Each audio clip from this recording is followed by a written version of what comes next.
Kuliah di mana, Sar? Uma. Terus kayak Sarah ranking itu gitu. Hello Libers, kembali lagi di Lingkar Inspirasi Bangsa. Yuk kita bahas. Guys, hari ini aku ditemani sama Sarah, bukan Sarah Fazira. Ups. Sarah apa namanya nih? Nama lengkapnya? Sarah Rafina. Sarah Rafina, salah satu mahasiswa di Universitas Medan Area. Jurusan apa? Jurusan Ilmu Komunikasi. Nah jadi hari ini kita bakal bahas mengenai PTS-PTN nih, Sarah. Kan? Oke. Itu PTS kan ya? Iya, PTS. UMA ya singkatannya kan? Kenapa ambil PTS? Kemarin itu sebenarnya udah nyoba ke PTN, tapi karena gak lulus di jalur SBM dan juga SNM, jadi ya udah kuliahnya di swasta aja gitu. Tapi waktu ikut SBM juga sebenarnya udah yakin sih kalau udahlah ini kayaknya ke swasta gitu, karena nggak tahu kenapa kayak diri ini yakin dengan jawaban-jawaban yang dijawab itu oke fix ke swasta gitu. Dari jawabannya udah tahu. Kenapa? Emang belajarnya ngerasa kurang atau gimana itu kemarin? Sebenarnya gini sih Kak, kan Sarah itu orangnya setiap orang pasti kenal dengan dirinya sendiri kan. Jadi ketika belajar itu pun udah kayak percuman kalau aku masuk ke PTN dan kayak sebulan itu aku merasa tertekan gitu loh. Kayak aku bakal belajar push banget tapi ya udah gitu. PTN. Cuman memang si award-nya itu kayak akhirnya sebulan itu terbayar. Cuman bukan itu yang Sarah inginkan gitu. Dari awal Sarah udah pingin aku nggak mau aku dalam keadaan tertekan gitu. Jadi, berarti ini memang iya sih, ada beberapa anak SMA itu yang ngerasa kalau PTN itu kayak ngebebani banget. Iya. Bakal lebih stressful gitu kan di PTN. Sedangkan di swasta bisa lebih leha-leha gitu. Agak-agak kayak di TV gitu kan. Santai-santai bawaannya bukunya tipis-tipis gitu kan. Gimana? Emang di swasta bisa kayak gitu? Enggak juga sih. Kalau di swasta itu kalau dibilang leha-leha bukan leha-leha, tapi waktunya lebih fleksibel. Terus kalau misalnya lagi belajar itu mungkin nggak terlalu yang maksa banget sampai jam setelah maghrib pun harus ada yang terpus banget sama tugas gitu kan. Memang sih benar kalau dibilang tuh nyantai ya. Tapi kan nyantai bukan berarti kita harus kayak leha-leha gitu. Itu sih kalau menurut Sarah kalau di PTS itu ya enjoy aja gitu. Mau tetap dibilang kuliahnya kayak di FTV atau di film-film, ya enggak juga sih. Kita kan pasti ada tugas dan segala macam gitu. Nah, berarti kemarin sempat, ini kan udah masuk nih, mahasiswa baru dong kan? Iya. Teman-teman ada yang mungkin lulusnya di PTN. Pernah ngerasa minder nggak? Sarah lulus di mana? Aku di sini. Sampai nggak mau bilang, pernah nggak kayak gitu? Minder banget ya ampun Kak. Jadi dulu tuh Sarah sejak SD sampai SMA itu nggak pernah di bawah ranking 4. Jadi kayak yang ketika ngumpul nih kan, kuliah di mana Sar? Uma. Terus kayak Sarah ranking itu gitu. Tuh kayak oh my god itu kayak yang ya terserah kalian lah nggak apa-apa. Cuman kayak yang dalam hati tuh malah berpikir gini, tengok ya kalau aku terkenal. Terkenal. Jadi sekarang udah terkenal dong? Enggak. Udah semester berapa? Udah semester 7, mau berarti, 7. Berarti udah 3 tahun di PTS. Kita lihat udah setenar apa nih? Enggak ya. Lebih bukan terkenal sih, tapi kayak awas ya kalau kalian itu kenal aku tuh dari yang Sarah yang di situ kan. Sarah yang di situ kan gitu. Yes. Itu kan pasti kita kayak yang lihat nih, aku keren gitu. Berarti itu hal yang membanggakan. Banget, Kak. Meskipun kamu di PTS gitu banget, kan. Iya. Gimana? Coba ceritakan dong yang membanggakan itu yang kayak mana? Jadi aku tuh dulu kalau dibilang kuliah di PTS gitu kan, terus orang tuh kayak berpikir ya swasta gitu. Padahal dulu waktu sekolah kok ranking gitu kan. Cuman aku membuktikan gitu, pembuktianku dari aku aktif berorganisasi itu satu. Terus dari segi prestasi juga di kampus. Dan malah ya aku sadarnya tuh gini Kak, ternyata ranking itu tidak menggambarkan segalanya. Maksudnya ranking itu tidak menunjukkan bahwa kau adalah yang the best di sekolah. Itu tuh cuman urutan gitu loh. Tapi pembuktian itu ketika nanti saat kau kuliah, kau itu akan dikenal sebagai apa? Dikenalnya ini dalam artian gini ya, punya prestasi nggak, punya karya nggak, bisa ikut ini nggak gitu. Jangan nanti udahlah nggak ranking swasta, terus nyampe di kampus jadi kupu-kupu kan sedih banget ya kan. Di kuliah kuliah pulang terus kayak yang ditanya, "Kok kuliah di mana?" "Di sini." "Ya swasta." "Ya kayak mana, yang penting lulus." Ya kan nggak gitu juga gitu kan. Berarti organisasi ngebantu banget ya. Banget. Dan itu tuh kayak orang malah bilangnya gini ke Sarah, kadang agak terharu sih ketika bilang, "Sarah, kok bisa sih kesini gitu, kok bisa sih kesini, padahal aku tuh sama kayak kau gitu, seangkatan samamu, tapi kayaknya kau tuh mainmu lebih jauh gitu." Dan itu kayak yang makanya gitu. Mau jadi bilang mau nyombong nih. mau nyombong tapi jangan soal. Boleh sombong dong gitu. Nggak boleh gitu juga sih. Ini udah berapa lama ya kan? Istilahnya ikut organisasi juga kan nggak langsung maba langsung ikut organisasi kan? Iya. Udah ada prosesnya mungkin semester kedua. Udah mulai kepikir nggak? Oh ternyata PTS itu nggak seperti yang orang-orang pikirkan. Katanya PTN lebih bagus dari PTS. Kalau PTS itu ya sisa-sisaan lah, buang-buangan dari PTN gitu kan. Udah mulai ngerasa gitu nggak? Ngerasa banget. Malah ngerasanya itu ketika gini, saat Sarah berorganisasi dan mereka kenal Sarah yang mungkin katakanlah aktif atau yang kreatif atau yang berkontribusi lebih gitu. Terus mereka tuh kayak yang Sarah aja gitu, Sarah aja. Terus ketika ditanya lagi, Sarah tuh yang mana sih? Itu loh yang kuliah di swasta itu. Terus kayak yang lihat nih gitu loh. Jadi kalian tuh jangan beranggapan setengah sebelah mata aja gitu. Ini buat kalian yang mungkin ini mau pengumuman ya PTN ataupun nanti hasilnya itu tidak memuaskan, tidak lulus ke PTN gitu. Jangan ngerasa kecil hati karena PTS juga nggak serendah yang kalian bayangkan. Iya. Itu tergantung kamu berproses di dalam, bener nggak? Iya, bener banget. Karena tengok nih Sarah, prestasinya kita mau lihat nih. Kita mau dengar nih. Apa aja prestasinya? Kalau dibilang prestasi, aku tuh alhamdulillah senengnya ya Kak. Udah pernah ikut pelatihan sih sebenarnya. Dan aku kan memang basicnya itu ingin mendalami audiovisual. Itu kenapa aku ngambil komunikasi sih. Jadi prestasi yang udah kurai adalah aku pernah ikut pelatihan perfilman di Jakarta. Dan itu dari Kementerian Pendidikan dan Budaya, namanya Pusbang Film. Aku sedikit belajar tentang gimana sih proses pembuatan film dan segala macam gitu kan Kak.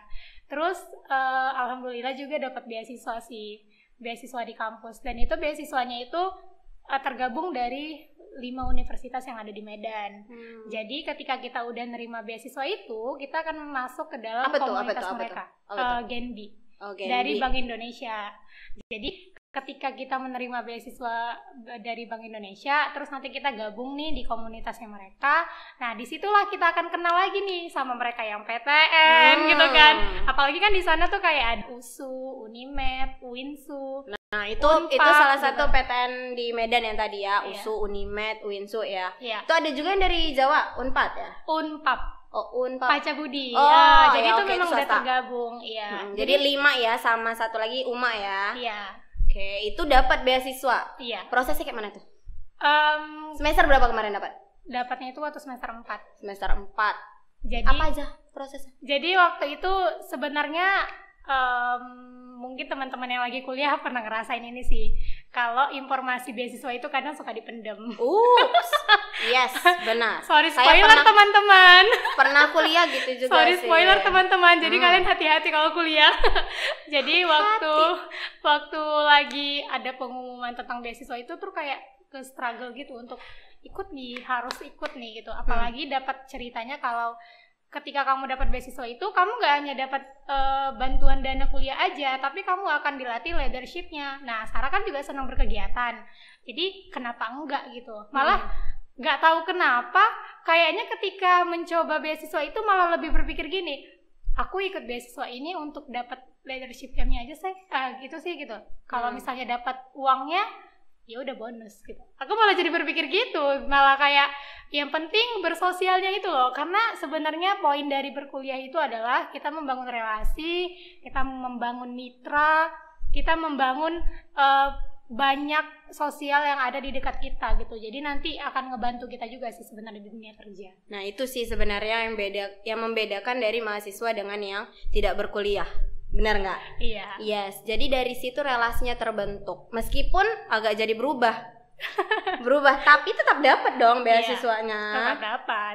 Lumayan. Dan alhamdulillah sih itu sebenarnya berlanjut sih Kak. Udah 2 periode juga dapat beasiswa di sana. Masya Allah, alhamdulillah. Rezeki kamu ya.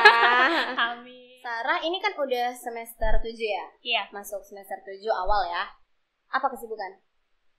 Kalau kesibukan sih lagi aktif di organisasi Genbi itu sendiri sih Kak.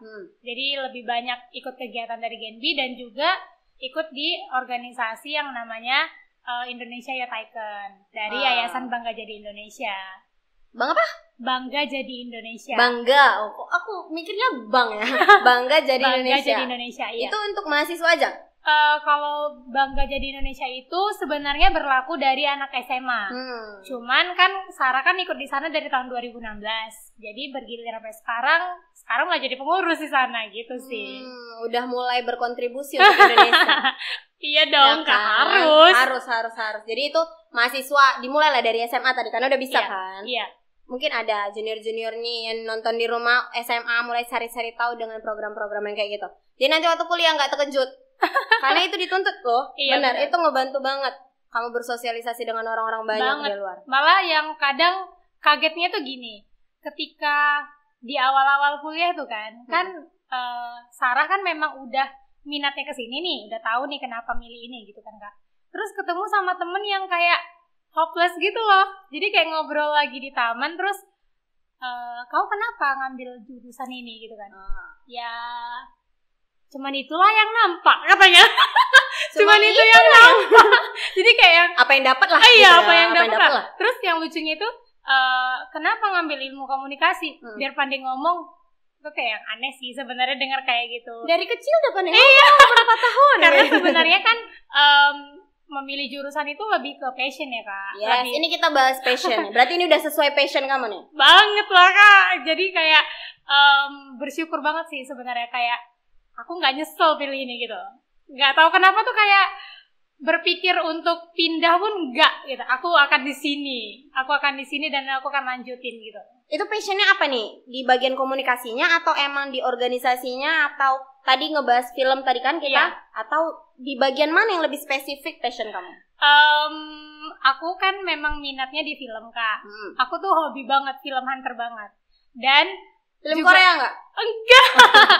Kalau nonton Korea sih pasti kayak Parasite gitu kan. Pasti. Itu kan film Oscar gitu. Terus aku juga hobi ngomong gitu. Cuap-cuap itu kayaknya enak aja gitu kan. Dan bersosialisasi juga tentunya dituntut gitu kan Kak. Nah, ketika di komunikasi ini dan sadar kalau ternyata yang dipelajari itu juga, tuh kayak yang I'm falling in love with you gitu loh. Kayak yang akhirnya aku bertemu sama passionku banget gitu. Jadi istilahnya kan yang udah sejalan itu bakal enak. Jadi kalau misalnya mulai mau masuk kuliah, coba deh tentukan dulu passionnya apa. Lihat dulu passion kamu di mana. Ya dan kan? Ketika milih passion itu jangan pernah ikut-ikutan. Ikut-ikutan itu terjadi dan Sarah sadarnya itu saat pemilihan PTN tadi sih Kak.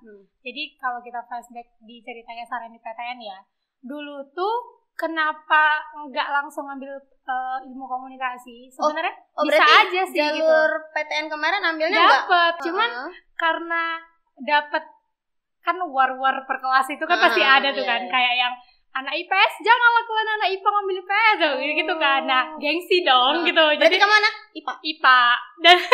Dan dulu waktu ngambil IPA tuh mikirnya aku bakal jadi dokter gitu. Terus waktu sadar biologi ternyata tidak semenyenangkan itu. Oke, aku pindah aja ke ilmu komunikasi. Nah, gitu. itu tuh sebenarnya punya anak IPS ya? Iya.